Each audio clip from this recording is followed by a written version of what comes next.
दहेज एक अभिशाप। हर पिता का सपना होता है कि उसकी बेटी एक दिन डोली में बैठकर अपने नए घर जाए। रमेश जी का भी यही सपना था।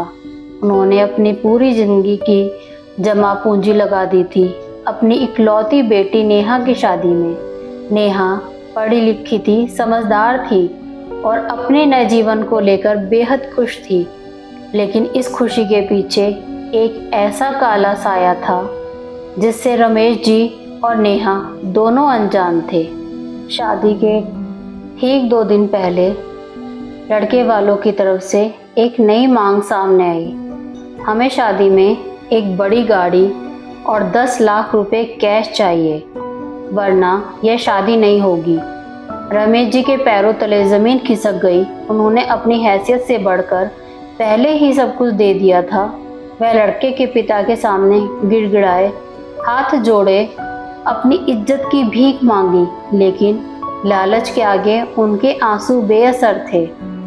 नेहा अपने कमरे से अपने पिता की लाचारी और लड़के वालों का लालच देख रही थी।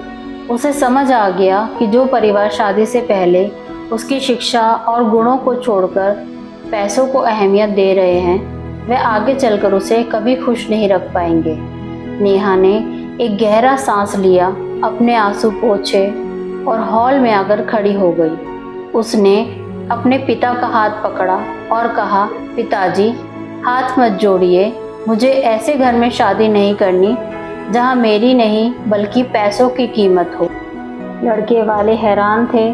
समाज के लोग फुसफुसाने लगे कि लड़की की शादी टूट जाएगी तो बदनामी होगी, लेकिन नेहा डिगी नहीं। उसने कहा, शादी का मतलब 2 दिलों का मिलना होता है, व्यापार नहीं। जो इंसान आज चंद पैसों के लिए मेरे पिता को रुला सकता है, वह कल मुझे कभी सम्मान नहीं दे सकता। नेहा ने लड़के वालों को उसी वक्त घर से बाहर निकाल दिया।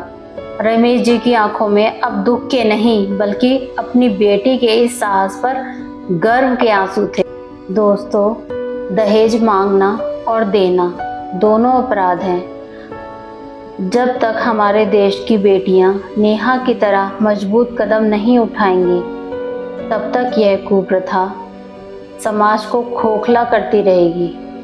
अपनी बेटियों को इतना पढ़ाइए और काबिल बनाइए कि उन्हें किसी के आगे झुकना ना पड़े। अगर आपको यह कहानी दिल को छूने वाली लगी हो तो इस वीडियो को लाइक करें और अपने दोस्तों के साथ शेयर करें